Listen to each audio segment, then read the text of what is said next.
Graças a Deus. Nós vamos começar por ler um versículo da Bíblia. E eu vou pedir ao Paulo, por favor, para ler em Filipenses, no capítulo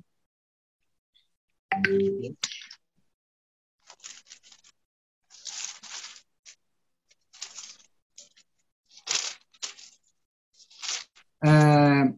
Espera só um bocadinho, que eu aqui baralhei-me, mas vou lá chegar. Portanto, exatamente. Ok. Filipenses capítulo 1 e o versículo 9. Portanto, nós vamos iniciar a nossa reunião com oração, como vocês sabem, e depois passaremos ao estudo bíblico.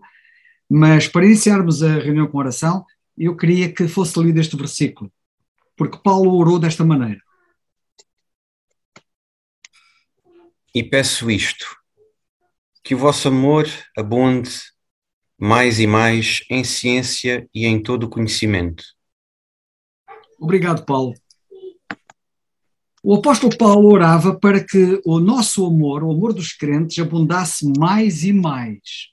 E eu gostaria de vos ler muito rapidamente uma meditação que eu ainda tive a oportunidade de fazer esta tarde e que vem a propósito. E penso que é muito importante, tomem muita atenção, porque isto é a grande necessidade da Igreja em todos os tempos, e nós não somos exceção. O título é: A Igreja não é perfeita, mas ama mesmo assim. Com toda a humildade e mansidão, com longanimidade, suportando-vos uns aos outros em amor.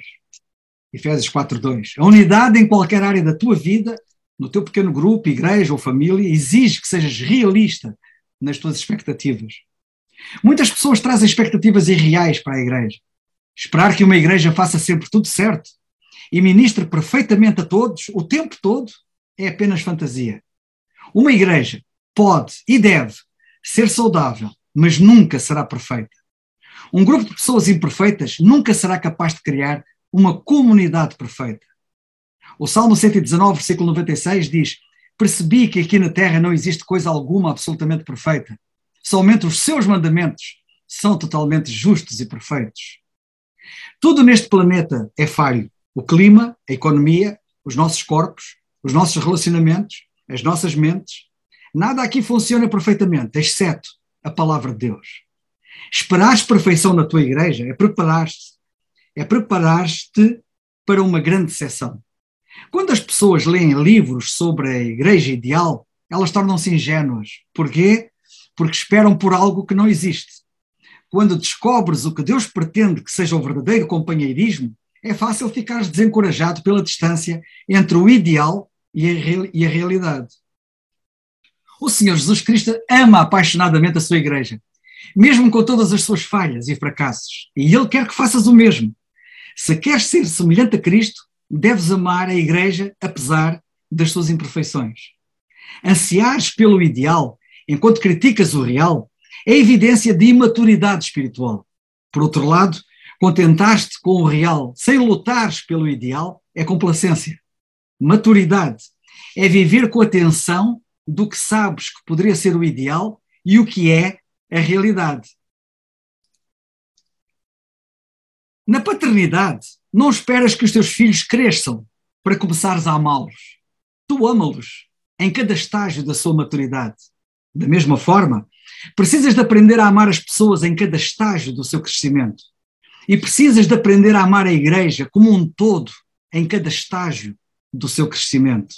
Outros crentes irão desiludir-te, mas isso não é motivo para deixar de amar e ter comunhão com eles. Irás viver com eles por toda a eternidade. Então, deverias estar já a praticar agora como amá-los mais como ao Senhor Jesus Cristo. Com toda a humildade e mansidão, com longanimidade, suportando-vos uns aos outros em amor. Para refletir, quando és tentado a criticar a tua igreja, o que deves fazer em vez disso? Porque é importante haver pessoas que ensinem e sejam ensinadas na igreja? Como podes obter uma visão realista do que a igreja deve ser e qual deve ser o teu papel nela? Paulo, não te importas ler de novo Filipenses 1:9? E peço isto, que o vosso amor abunde mais e mais em ciência e em todo o conhecimento. Obrigado, graças a Deus. Ora bem, nós vamos então continuar com o nosso estudo na carta aos Colossenses, no capítulo 4, estamos no versículo 8, e gostaria de enviar uma saudação para aqueles que vão depois ver o estudo através do YouTube, que o Senhor possa continuar a encorajar, a consolar, a edificar e a usar todos aqueles que amam o Senhor e que querem fazer progresso na sua vida espiritual. E nós vamos começar por ler a carta aos Colossenses, no capítulo 4, e peço ao Paulo, por favor, para ler, no capítulo 4 da carta aos Colossenses, para ele ler o capítulo todo, por favor. Vós, senhores, fazei o que for de justiça e equidade aos vossos servos, sabendo que também tendes um Senhor nos céus. Perseverai em oração, velando nela com a ação de graças, orando também juntamente por nós, para que Deus nos abra a porta da palavra, a fim de falarmos do ministério de Cristo, pelo qual estou também preso. Para que o manifeste como me convém falar, andai com sabedoria para que com os que estão de fora, remindo o tempo. A vossa palavra seja sempre agradável, temperada com sal, para que saibais como vos convém responder a cada um. Tíquico, irmão amado e fiel ministro, e conservo no Senhor, vos fará saber o meu estado, o qual vos enviei para o mesmo fim, para que saiba do vosso estado e console os vossos corações. Juntamente com Onésimo, amado e fiel irmão, que é dos vossos, eles vos farão saber tudo o que por aqui se passa. Aristarco, que está preso comigo, vos saúda, e Marcos, o sobrinho de Barnabé, acerca do qual já recebestes mandamentos. Se ele for ter convosco, recebei-o. E Jesus, chamado justo, os quais são da circuncisão, são estes unicamente os meus cooperadores no reino de Deus. E para mim têm sido consolação. Saúda-vos Epáfras, que é dos vossos servo de Cristo, combatendo sempre por vós, em orações, para que vos conserveis firmes, perfeitos e consumados em toda a vontade de Deus.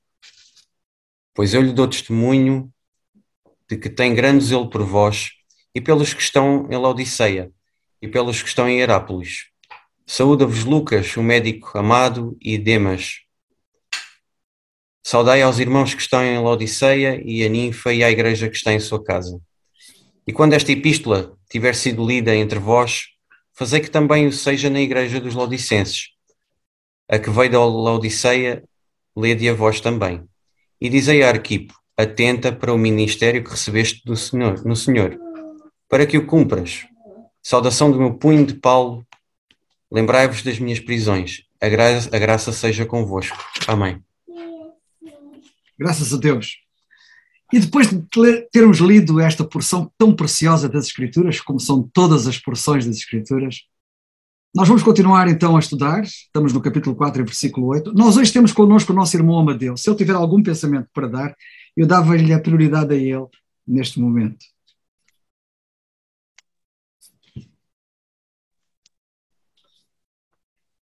Apenas partilhar um pensamento no versículo, entre o versículo 7 e o versículo 8, que fala acerca do estado que Paulo aqui revela um espírito de um verdadeiro pastor, de um verdadeiro líder. Podemos dizer que é uma figura do verdadeiro líder que se preocupa com o rebanho. Não somente está preocupado em dar-se a conhecer o seu estado, como também envia Tíquico para que ele pudesse trazer novas notícias deles, para ele também saber o seu estado. Isto podemos ver que é um sentimento natural, normal, daquele que é líder sobre o rebanho. Aquele que podemos dizer tem o nome, tem o dom melhor de pastor. Não é o título em si, mas é o dom de pastor. E vemos aqui o cuidado de Paulo em comunicar e a cuidar dos crentes. Este sentimento, de facto, devia ser manifestado por todos aqueles que lideram nas igrejas. Não somente dar a conhecer o seu estado, como é que ele se encontrava, a preocupação como eles deviam estar, sabendo que ele estava também preso, em dificuldades, como é que ele passava, mas também a preocupação de Paulo em saber como é que estavam os crentes. Estava mais preocupado em saber como é que estavam os crentes do que propriamente dar a conhecer o seu estado. Isso não o preocupava. E, de facto, ele interessa-se pelo estado como eles estão, não por outro fim. Eu não compreendo qual é a atitude de outros que se dizem líderes, que procuram outros fins, não é? Do rebanho. E não este, que de facto é tremendo. Já Salomão dizia, o sábio Salomão, em Provérbios capítulo 27 e versículo 23, este versículo: procura, isto tem aqui a ver com vida, procura conhecer o estado das tuas ovelhas. Procura conhecer o estado. E Paulo estava preocupado. Procura conhecer o estado das tuas ovelhas. Põe o teu coração sobre elas, sobre o gado ou sobre elas. Vemos aqui um coração motivado pelo amor do Senhor e também ao rebanho. Não era outro motivo pelo qual o apóstolo Paulo aqui revelava este desejo de conhecer o estado dos crentes, particularmente em Colossos. Um coração motivado pelo amor a eles e, acima de tudo, pelo amor ao Senhor. Certamente que eles estavam preocupados, e o apóstolo Paulo também estava preocupado, por causa das tribulações que eles estavam a passar, as dificuldades, as perseguições, e também por causa do tentador, o diabo que procurava sempre destruir a obra de Deus. E é interessante nós notarmos, em primeiro lugar, o propósito de Paulo enviar Tíquico era, de facto, para eles serem consolados, não é? Como lemos este versículo 8, o qual vos envia para o mesmo fim, para que saiba do vosso estado e console os vossos corações. O propósito de Paulo enviar Tíquico é para que os crentes fossem consolados, os corações deles fossem consolados. E é interessante nós notarmos que, mais à frente, em Tessalonicenses capítulo 3, o apóstolo tem esta atitude para com estes crentes. O apóstolo Paulo está impedido. Nós lemos que ele procurou ir ter com eles e, de alguma forma, foi impedido, mais de uma vez. E então ele diz assim no capítulo 13, versículo 1: pelo que, não podendo esperar mais, de boa mente quisemos deixar sós em Atenas. E enviámos Timóteo, nosso irmão, e ministro de Deus, e nosso cooperador no Evangelho de Cristo, para vos confortar e vos exortar acerca da vossa fé, para que ninguém se comova por estas tribulações, porque vós mesmos sabeis que para isso fomos ordenados. Pois ainda estando ainda convosco, vos predizíamos que havíamos de ser afligidos, como sucedeu, e vós o sabeis. Porque, não podendo eu também esperar mais, vemos aqui a preocupação de Paulo, mandei saber da vossa fé. Temos aqui o estado. Como é que eles estavam? O estado da fé deles. Temendo que o tentador vos tentasse e o nosso trabalho viesse a ser inútil. Vindo, porém, agora Timóteo de vós para nós, é interessante vermos aqui o outro lado. Por um lado, enviou Tíquico para que ele consolasse os corações deles. Soubesse o estado dele e consolasse os corações. Agora vemos aqui o outro lado. Vindo, porém, agora Timóteo de vós para nós, e trazendo boas novas da vossa fé e amores, e de como sempre tendes boa lembrança de nós, desejando muito ver-nos, como nós também a vós. Por esta razão, irmãos, ficámos consolados. Vemos aqui o outro lado. Ficámos consolados acerca de vós.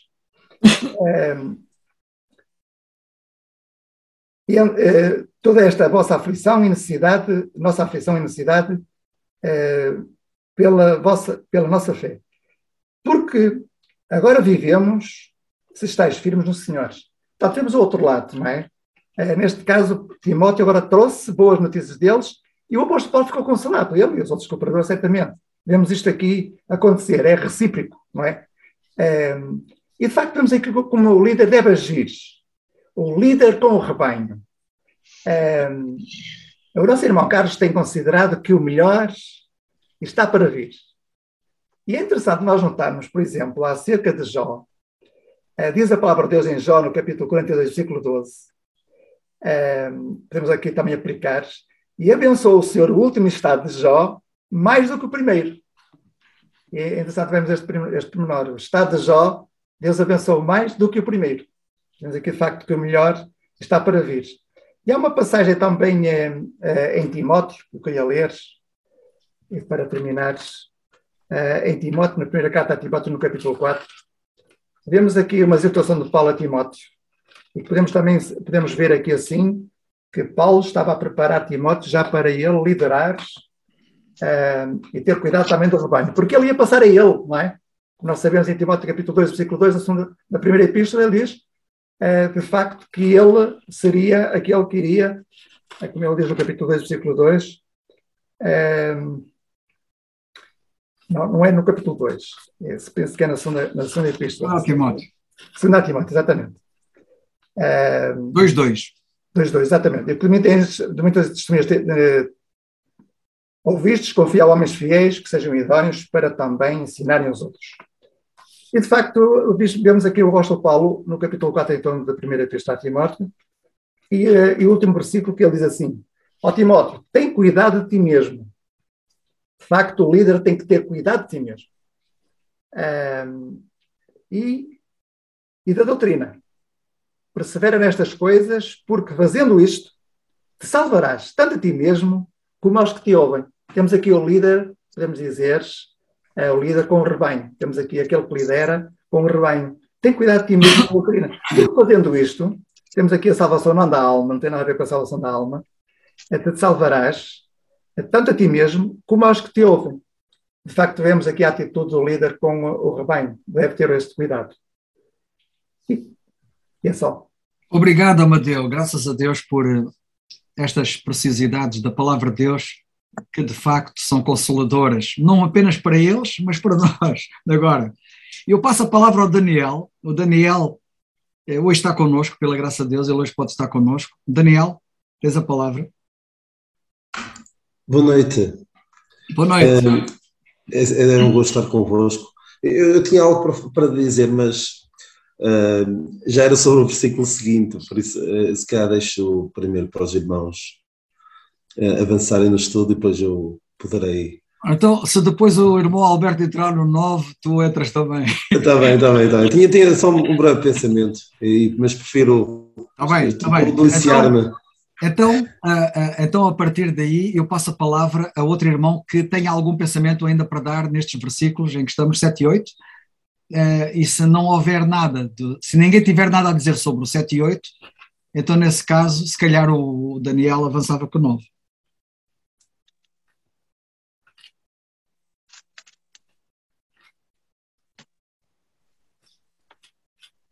Se nenhum irmão tiver, para não perdermos tempo, o tempo é precioso. Daniel, podes avançar. Era só um pensamento muito, muito breve, muito simples sobre este Onésimo de quem Paulo fala no versículo seguinte, e certamente outros irmãos irão dissertar de uma forma excelente e proveitosa sobre Onésimo, sobre a história deste homem. Daniel, sim. Desculpa lá, antes de tu avançares, eu estava a perguntar se alguém tinha algum pensamento. Eu tenho uma coisa muito curta só sobre o 8, é para depois não ir buscar o 8 outra vez. Mas ainda há muito para dizer, certamente há muito para dizer. O mandamento do Senhor é amplíssimo, mas exatamente, eu queria dizer... Sim, força. O versículo 8 diz: o qual vos enviei para o mesmo fim, para que saiba do vosso estado e console os vossos corações. Esta expressão, saiba do vosso estado. Vocês sabem que só um perito na matéria é que sabe sobre a matéria? Os peritos é que sabem. Quantas vezes nós levamos um automóvel que tem uma avaria a um mecânico e ele não percebe nada daquilo? E depois levamos a um mecânico muito bom e aquilo é logo, é tiro e queda. Só quem de facto anda afinado espiritualmente, em profunda comunhão com Deus na parte espiritual, é que pode, na verdade, saber o estado em que estão os crentes. Porque esta coisa de saber o estado em que estão os crentes não é para qualquer um. Eu quero que vocês saibam que não é qualquer um que tenha capacidade de analisar o estado em que estão os crentes. Até porque alguns nem têm capacidade para analisar o seu próprio estado. Há crentes que nem o seu próprio estado têm capacidade para analisar. Por exemplo, como dizes, rico sou, e estou enriquecido e de nada tenho falta. E não sabes, tu não sabes, que és um desgraçado e miserável e pobre e cego e nu. Apocalipse 3:17. Portanto, como nós vemos na Bíblia, há crentes que às vezes nem eles próprios sabem analisar o seu estado. Tal o seu mau estado. Para saber analisar o estado dos crentes, como Paulo mandou ou pediu a Tíquico que fosse fazer, imaginem a perícia de Tíquico espiritualmente. Quantos há que olham para os crentes e tudo lhes parece bem e não é verdade, e não é assim. Isto, portanto, só para nós podermos ver, de facto, que quando Paulo confia em Tíquico, não confia numa pessoa qualquer. Tíquico era alguém que, de facto, andava muito bem em comunhão com Deus. E podemos nós dizer que se, por um lado, Paulo, nas suas orações, como lemos em Efésios 1:18, lemos que ele orava para que os crentes tivessem iluminados os olhos do seu entendimento, para que saibais, diz ele, tendo iluminados os olhos do vosso entendimento para que saibais, diz ele isto na sua oração pelos crentes. Podemos dizer que se por um lado ele ora pelos crentes em geral, para que eles tenham os olhos iluminados para que saibam, temos aqui um Tíquico, realmente com olhos iluminados, que sabia. Isto é uma coisa muito importante, é preciso ter os olhos iluminados do entendimento para saber, e Tíquico era alguém que tinha os olhos iluminados para saber. E era só o que eu queria dizer. Podes avançar, Daniel. Sim, sim. E entroncando no que estavas a dizer, só um homem como o Tíquico é que era capaz de olhar para a situação, humanamente falando, trágica do apóstolo Paulo e conseguir ir aos Colossenses e consolar os Colossenses contando-lhes do estado de Paulo. Porque, lá está, porque Tíquico tinha os seus olhos iluminados e tinha uma vista mais...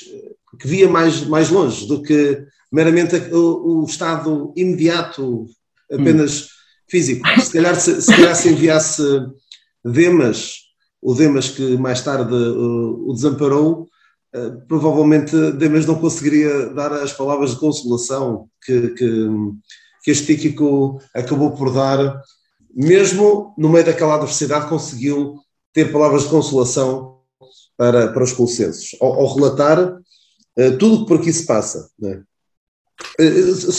Então um pensamento muito breve sobre Onésimo. Certamente alguns saberão que Onésimo foi um homem que se converteu por intermédio do ministério do apóstolo Paulo na prisão. Ele fala disso a Filémon. Rogo-te por Filémon, rogo-te por, agora quero ser textual,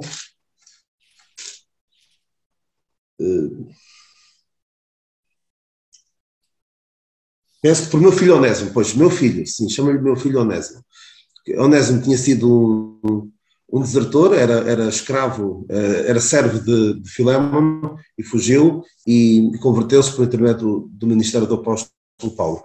E eu vejo aqui o cuidado que Paulo tem de recomendar Onésimo. E ele diz aqui mesmo, juntamente com Onésimo, amado e fiel irmão, uma vez mais, estas belas e reconhecidas palavras relativamente a Onésimo, que é dos vossos, ou seja, aceitai-o, tendo como sendo dos vossos, apesar do passado dele, recebei-o, tenham-no em estima. E o mesmo se pode dizer sobre Marcos, que fala um pouquinho mais à frente, e que também tinha tido um mau momento no passado, e Paulo teve o cuidado de... Claro que Barnabé foi essencial na recuperação de João Marcos, mas Paulo também teve o cuidado de, se ele for ter convosco, recebei no versículo 10. Eu não quero já ir para o versículo 10, mas só para falar destas duas pessoas que tiveram um mau momento nas suas vidas, um deles enquanto descrente ainda, e outro já depois de crente, o João Marcos, e o cuidado que Paulo teve para os reabilitar. E tem sido dito, infelizmente, muitas vezes é verdade, que a Igreja é o único exército que executa os seus feridos. Ou seja, aqueles que caem, muitas vezes em vez de estendermos uma mão para ajudar, apontamos o dedo. E vemos aqui como é que as coisas devem ser feitas. Há alguém que falhou no passado, um deles enquanto descrente, o outro enquanto crente, e o cuidado extremo que Paulo tem para os reabilitar e para os recomendar para a obra de Deus. E isto é assim que as coisas devem funcionar. Nós vemos aqui, infelizmente, nem sempre as coisas acontecem assim, e infelizmente, muitas vezes, pessoas que caem, pessoas que cometem erros, até evitam de se juntar novamente aos crentes, com medo de serem reprovados, com medo de que nunca mais possam estar bem com eles, não sejam mais aceitos no seu meio, e não devemos ser assim. Devemos ser capazes de receber de volta aqueles que caem, aqueles que agiram mal, aqueles que nos falharam.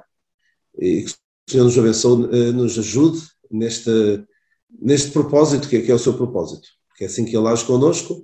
Se Ele fosse agir connosco como, por vezes, nós agimos com aqueles que falham, certamente não estaríamos aqui, certamente não lhe pertenceríamos.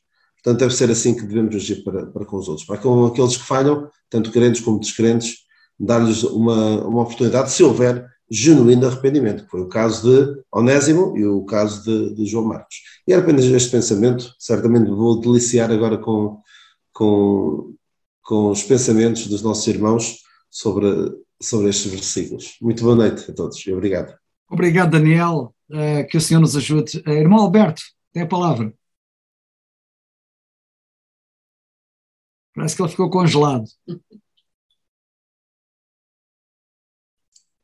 Ficou sem palavras. José ou Nando, se tiverem algum pensamento, fazem favor. Alberto? Sim? Deixou de nos ouvir, Alberto? Agora estou.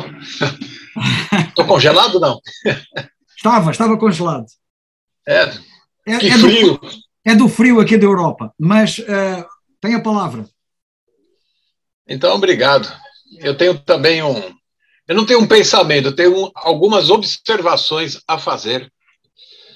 Pegando o verso 7 até o verso 9, a gente observa que é o mesmo assunto, é o mesmo pacote. E, para entendermos melhor, eu vou pular o 8 e vou fazer 7 e 9. Fica assim. Tíquico, irmão amado, fiel ministro, conservo no Senhor, vos fará saber o meu estado. Aí eu pulo para o 9. Juntamente com Onésimo, amado e fiel irmão, que é dos vossos, eles vos farão saber tudo o que aqui se passa. Algumas observações que nós podemos tirar deste episódio. Bom, quem é Onésimo que aparece aí e depois pouco se sabe desse Onésimo. O nome deve ter algum trocadilho que Paulo faz lá na frente. A carta ao Filemon, ou Filemon, depois de 2 Timóteo. Útil ou inútil? Talvez seria uma pergunta para nós. Você é um cristão útil ou inútil? Parece que o grego, a tradução do nome Onésimo, se encaixa melhor como benefício, alguém que traz benefício. E ele era um escravo, só pela carta de Paulo a Filemon, que era da região da igreja de Colossos, por isso que fala, ele é dos vossos. Não é? Agora, esse Filemon era uma pessoa honrada, uma pessoa de destaque da igreja, como Paulo coloca em Filemon, primeiros. Agora, esse Irmão Alberto, repita. Onésimo era um escravo fugitivo. Irmão Alberto, pode repetir a última parte, porque perdemos a última parte. Opa. O Filemon era um homem. Pois disse que era dos vossos, que era dos deles, porque ele estava lá. Sim. A partir daí. ele era dos vossos, Onésimo, pois ele era daquela cidade, e Colossos, e região.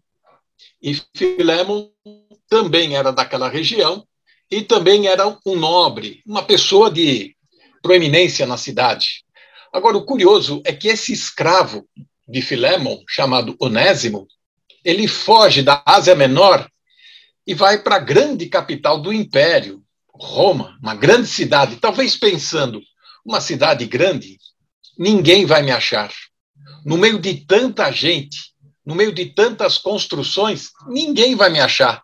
Lá eu posso ter uma nova identidade, um novo futuro, ninguém vai saber do meu passado. Muitas pessoas fazem isso, mudam de sítio, mudam até de igreja, de cidade que seja, vou começar uma nova vida. Mas existe algo na teologia ou na Bíblia, da doutrina, que nós precisamos levar em consideração, chamado a providência de Deus. Como Deus se preocupa com todos os detalhes da nossa vida. E mesmo quando você acha que está fazendo o seu plano B para resolver os seus problemas, Deus tem a melhor solução. E o colocou numa prisão, não sabemos por que esse Onésimo foi parar numa prisão, talvez ele estava com passaporte falso, não se sabe. Alguma coisa ele fez, ou algo da pessoa dele em si denunciava, esse é um escravo fugitivo. Foi parar na prisão. E sabemos que Paulo, ele tinha, escrevendo essa carta da prisão de Roma, ele tinha algum privilégio por estar numa prisão domiciliar, não mais um cárcere, ou uma cova. Era domiciliar. E Atos 28, 30, 31, mostra isto, que ele até falava com a guarda pretoriana.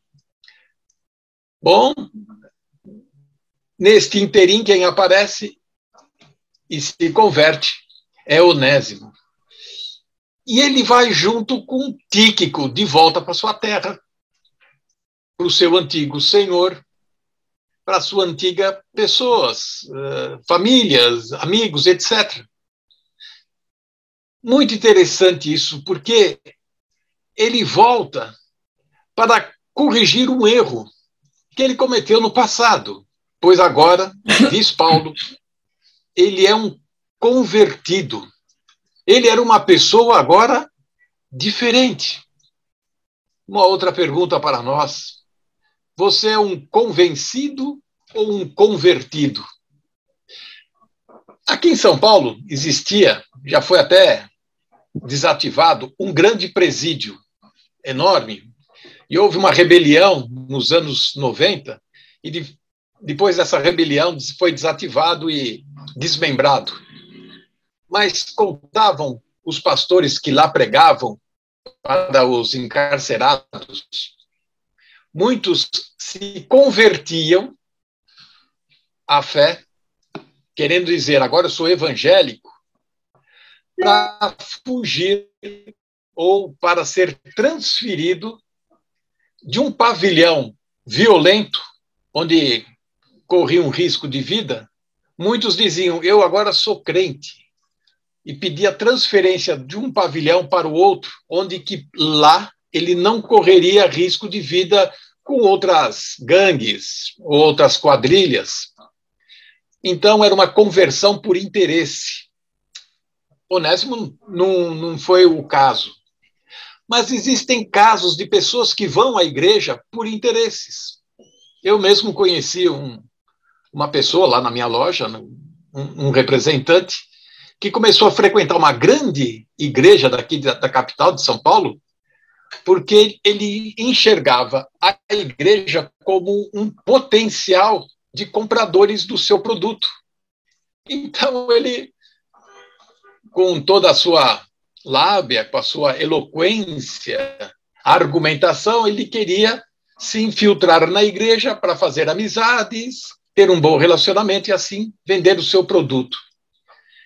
Por aí afora, nós vamos encontrar vários exemplos de pessoas que procuram a fé cristã por interesses outros, que não glorificar a Deus que não ter uma vida transformada, que foi o que aconteceu com este Onésimo. E o apóstolo Paulo percebeu isto, viu que, de fato, ele tinha uma vida transformada.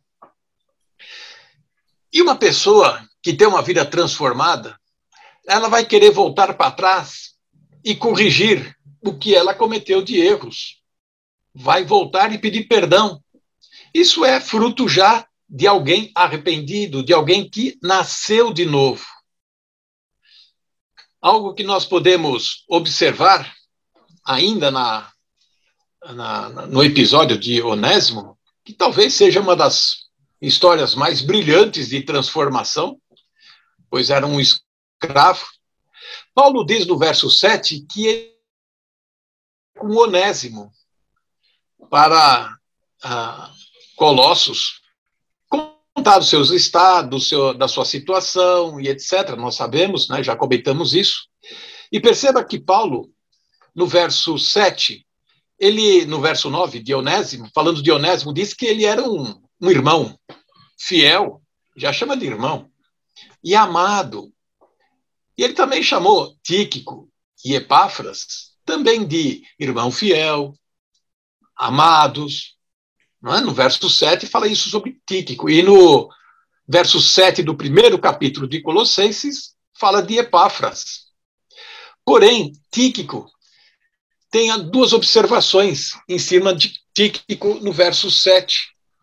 Além de ser um amado e fiel, diz que era ministro e conservo no Senhor. Ora, ministro, nós sabemos que era um diácono, alguém, um termo técnico da palavra, alguém que era responsável, alguém que servia publicamente e que se identificava com o conteúdo da carta que Paulo estava escrevendo. E esse Tíquico também ele era um conservo, um sondoulos, que é o original, querendo dizer, era um companheiro de jugo, era um servo como eu sou servo, Paulo dizendo de Tíquico. Mas quando nós chegamos agora para comentar sobre Onésimo, nós vamos ver que Paulo elogia, fala, é um amado irmão, fiel, mas ele ainda tem assuntos pendentes para serem resolvidos.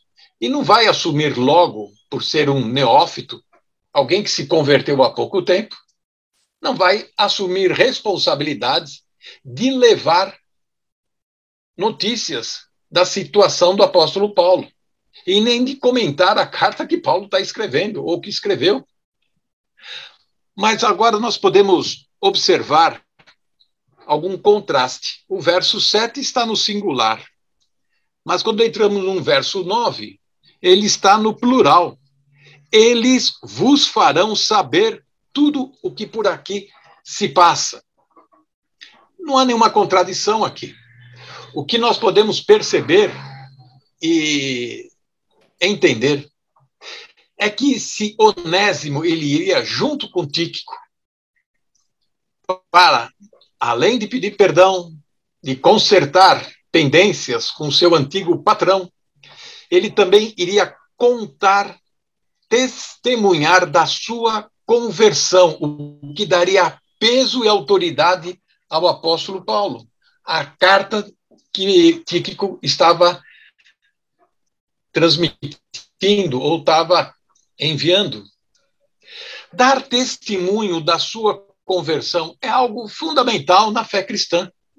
É muito fácil dar estudo, é mais fácil ainda pregar, digamos assim, entre aspas, que é fácil. Agora, você dar um testemunho requer conversão, autenticidade, mudança de vida. Veja o apóstolo Paulo, para terminar aqui a nossa observação. O apóstolo Paulo, em 3 episódios, no livro de Atos, conta a sua conversão. Como ele teve um encontro com Jesus. Atos capítulo 9, Atos capítulo 22, Atos capítulo 26. Ele tem detalhes a acrescentar, ele tem história para contar do seu encontro com Jesus. Falar sobre a nossa conversão, contar o nosso encontro com Jesus, como o Espírito de Deus transformou a minha vida. Não preciso ser um bandido, nem um drogado, ex-drogado, que seja, para impactar. Mas contar como o Senhor Jesus vem trabalhando na nossa vida, transformando, moldando o nosso caráter. E é isso que nós vamos ver daqui para frente sobre este Onésimo, que está junto com Tíquico. Tem muita coisa para comentar ainda. Que Deus nos abençoe, amém? Amém, amém, amém. Graças a Deus. Irmão José Carvalho, se tiver algum pensamento? Não, eu só quero dizer que dou muitas graças a Deus. E vão dois. Obrigado Nando. a todos. Nando? Carlos, eu faço das minhas palavras as do Zé. Eu dou graças a Deus por aquilo que ouvimos e é bom estar a ouvir, muito bom. Dário, queres dizer alguma coisa? Também só dar graças a Deus pelo que ouvimos até aqui. Opa! Então vamos dar graças a Deus. Paulo, tens aí a música para darmos graças a Deus? Sim, sim. E vamos dar por encerrado o nosso estudo bíblico desta forma, louvando e agradecendo ao Senhor pela sua graça para connosco. E que graça tão maravilhosa. Foi muito bom aquilo que ouvimos, muito instrutivo, que o Senhor nos ajude, de facto, a termos percebido estas mensagens maravilhosas que Ele nos quis transmitir esta noite.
Eu peço agora ao nosso irmão Benjamin, não sei se é possível. Irmão Benjamin, podia... Se quiser dizer alguma coisa, irmão Benjamin. Se não, pedia-lhe para terminar com oração.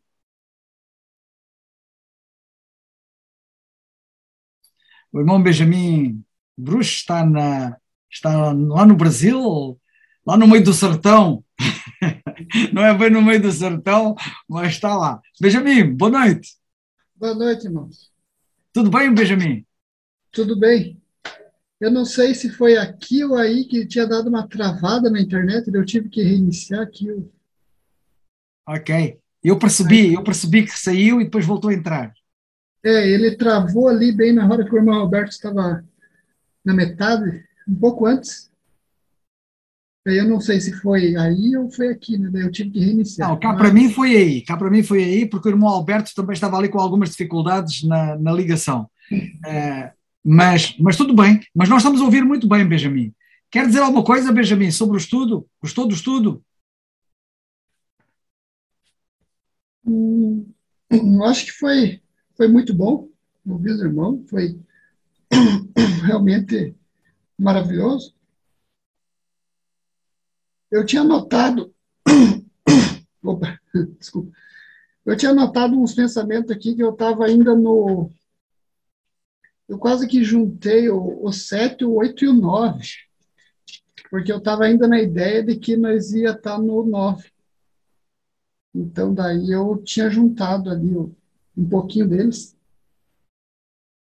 que eu estava no meu emprego hoje, semana, daí eu estava ali pensando, né, em Colossenses e estava escrevendo algumas coisinhas ali. Se quiser partilhar com a gente, pode partilhar, brevemente. Então, tá bom. Colossenses, ele fala de Tíquico, né, irmão amado. Interessante que ele também chama Onésimo de amado irmão, onde eles também aprenderam de Epáfras, amado irmão, também chamado, né?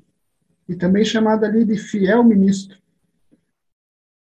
Né? Como se sentir amado por alguém? Só se você demonstrar amor. O amor em ministrar, em cuidar, em instruir, né, como Epáfras, ali no capítulo 1, verso 7. Vemos também o apóstolo chamar Tíquico de fiel ministro e Onésimo também de fiel. Será que somos, né, podemos ser chamados assim, por tão grande respeito, como eles foram, né? Que o Senhor Jesus nos ache fiel.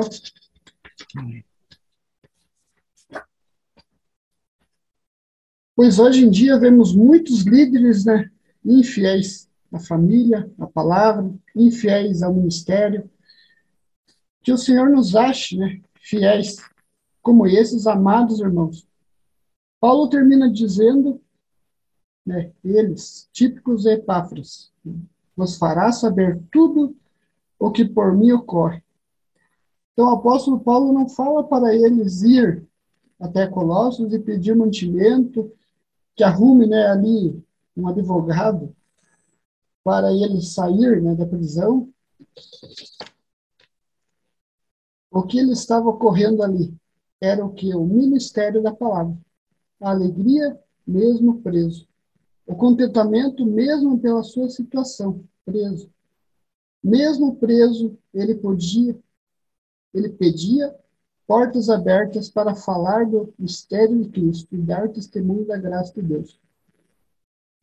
Quando ouviram isso, como se sentiram, meus amados irmãos de Colossos? Desanimados, tristes, sem esperança? Não. Vemos que eles se sentiram gratos, né? Termina dizendo, né, do que tudo que fossem fazer fosse para dar graças a Deus. Capítulo 3, o 16 e o 17. Né, que o Senhor nos abençoe e conhecê-lo cada vez mais por meio do estudo da sua palavra. Amém. Amém. Amém. Benjamin, graças a Deus. Benjamin, vai nos dirigir ao Senhor em oração e assim terminamos a nossa reunião esta noite. Obrigado, Senhor, por esta reunião de estudo bíblico, pela comunhão que tivemos com os irmãos, pelo momento também no início da oração. Obrigado, Senhor, por cada irmão que aqui adentrou, que aqui esteve por meio das janelas. Obrigado pela tua palavra que nos instrui, nos alerta e nos conforta. Nos despede cada um em paz, que possamos, Pai, estar firmes essa semana para compartilhar ainda a tua palavra com aqueles que não a ouviram. Obrigado, Senhor, por cada um. Nos agradecemos em nome de Jesus. Amém. Amém.